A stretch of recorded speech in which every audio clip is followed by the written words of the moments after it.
Fala comigo, estudante, segundo aos Coríntios, capítulo 10, e o nosso desafio continua. Capítulo 10, capítulo 11 e capítulo 12 é o momento onde Paulo vai fazer a sua defesa sobre os ataques que ele vinha sofrendo, alguns comentários negativos. Ele separa um grande bloco para poder esclarecer alguns pontos e colocar diante dos coríntios a realidade da situação que eles estavam enfrentando. A primeira coisa que nós vemos aqui é que existia um julgamento de algumas pessoas da igreja em relação a Paulo. Eles diziam que ele, quando estava lá, pessoalmente, era longânimo, era humilde, era tranquilo, era mais amigável, mas aí, quando ele ia escrever cartas, aí o negócio mudava, aí ele ficava ousado, aí ele ficava corajoso. É como se nós disséssemos hoje que, de longe, ele era um leão, quando estava escrevendo era um leão, e de perto, quando estava ali entre os irmãos, era um gatinho. É mais ou menos essa a ideia que eles estavam dizendo ali. E depois disso, nós vemos eles julgando também que Paulo utilizava estratégias humanas. No caso aqui, armas carnais tem esse sentido. Talvez raciocínios lógicos, retórica, toda a construção de argumentos dele, ele estava sendo acusado de utilizar coisas que não eram espirituais na visão de alguns dos coríntios, alguns golpes baixos, se é que você me entende. E ele também estava sendo acusado de trabalhar no território de terceiros, como se ele não fosse o fundador daquela igreja, como se ele não tivesse o direito de exercer essa autoridade que ele exercia, afinal, ele foi um dos fundadores dessa comunidade, ele podia falar sim, ele podia tratar casos sim, ele podia palpitar sim. E aqui ele vai então se defender em relação a essas acusações. Nesse primeiro capítulo nós vemos pelo menos essas três acusações que nasceram do julgamento de algumas pessoas ali daquela igreja.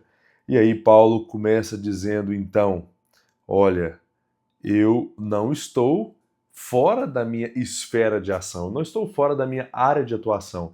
Eu fui até vocês, eu levei o evangelho até vocês, então estar aí atuando entre vocês não tem nada a ver com essa acusação que vocês fizeram.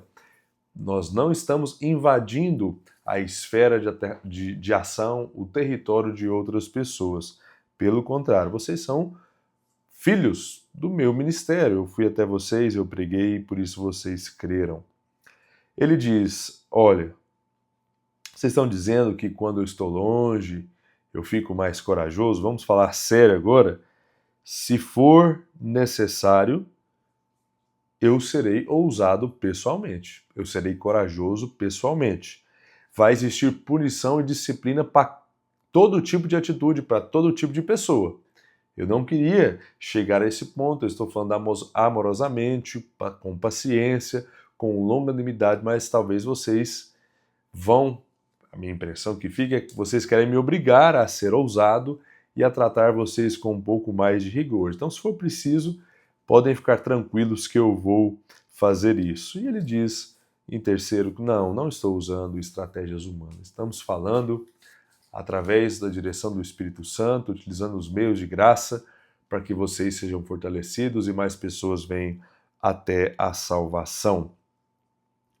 A expectativa que Paulo tinha é que essa visão distorcida sobre ele e o seu ministério mudasse à medida que eles fossem crescendo na fé, que eles fossem amadurecendo, que eles fossem tendo mais conhecimento, mais frutos, eles iriam conseguir perceber, em um certo sentido, a importância, a grandeza do que Paulo fez em favor deles. Eles parariam de persegui-lo e de humilhá-lo dessa maneira, e é o que alguns estavam fazendo.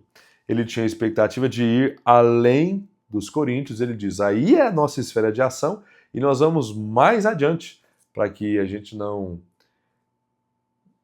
tente, de alguma maneira, tirar o crédito do trabalho de outros ou celebrar, comemorar a conquista de outras pessoas. Nós vamos Nós vamos desbravar, nós vamos levar o Evangelho, nós vamos pregar, porque o Senhor nos chamou para todos os lugares, até os confins da terra. Que Deus nos ajude a observarmos aqui com atenção esses elementos dessa defesa que ele faz, que vai estender até o capítulo 12, como é que nós podemos aprender um pouco dessa dinâmica, o quanto é melindroso, complicado, escorregadio essa relação entre liderança e liderado. Sempre foi assim, e para isso nós teremos que ter muita paciência, muito amor, longanimidade para que a gente consiga continuar andando de mãos dadas. Que Deus nos ajude na continuidade do nosso desafio.